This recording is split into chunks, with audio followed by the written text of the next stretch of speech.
Baba! For today's ganap nga tanghaling tapat nung naisipan namin dito na lang kami kakain sa pwesto ng batil patong. Abay wala nga naman talagang pinipili ang batil patong kahit na sobrang init at sobrang lamig. Paano ba naman kasi yung nag-aya sa akin talagang Diyos ko palaban pagdating sa batil patong. Kaya naman nauna na lang din ako dito sa may pwesto at medyo malayo-layo nga din yung pinagtatrabahuan niya. Panigurado nga late na naman ako mamaya naksyuta. After ko nga maglibot-libot dito at kahit na Diyos ko alam nyo na dito talaga naman nakapag-order na rin ako agad dyan. Abay, syempre, customer tayo ngayon, kaya feeling maganda tayo ngayon. Charis!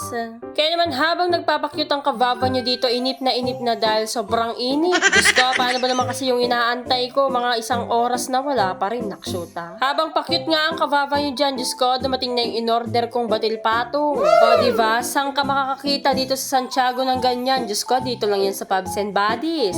Aakalain mo ang nasa Tuguegarao ka, pero wag ka, nasa Santiago ka lang. Talaga namang kabisado na ako ng dada pagdating sa batil patong wala akong atay. Dahil hindi nga ako mahilig kumain ng atay, naksyuta. Kaya naman napagbaliktad ni ate itong in-order namin at buti na nga lang wala pa si Babalu. Abay, tamang flex na flex nga ang kavava nyo dito sa mga batil patong ng dada. Diyos ko, ng kasarap mong batilin. Charis. 10 years after nga, Diyos ko, sa wakas dumating na tong kadate ko, naksyuta. At kaya naman pala nagtagal, Diyos ko, nag-abala pa si Babalu.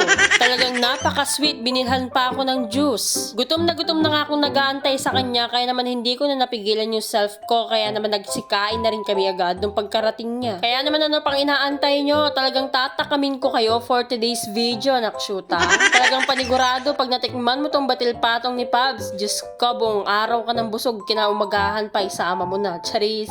Kaya naman tara, samahan niyo na akong kumain. At syempre kasama rin natin si Babalu. Hindi na nga ako masyadong nakapag-video dahil nga napaka-famous ni Babalu. Charis. Charis lang dahil nga sobrang dami naming chismisan, naksyuta. Kaya naman fast forward na tayo mga kavava. Pagka uwi ko naman kinahaponan, talaga naman namasyal na naman kami ng chacha dito sa labas. After ko nga nag-shower niyan, pupuntahan nga daw namin ng dada niya dito sa may pwesto. Kaya naman samahan niyo ulit kaming ilibot kayo dito. Loko, saktong pagkarating nga namin, talagang may mga customer na naman ng dada.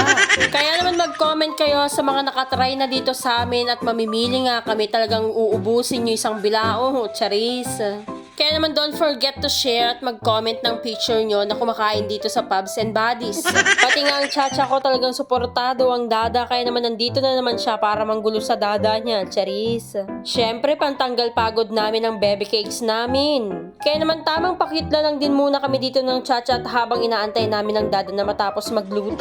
Abay, hindi pa nga siya natatapos magluto, meron na namang dumarating na customer. Napaka-thankful naman kami. Loko, talagang yung 150 mo dito, ubus ninyo panigurado. At ito na nga ang finished product ng dada, kaya naman sa mga nag-order, maraming salamat. Talagang binabalik-balikan ng Pubs batil patong ng aking dada. Kaya naman sa mga solid naming tagakain ng mga batil patong namin, Diyos ko, thank you.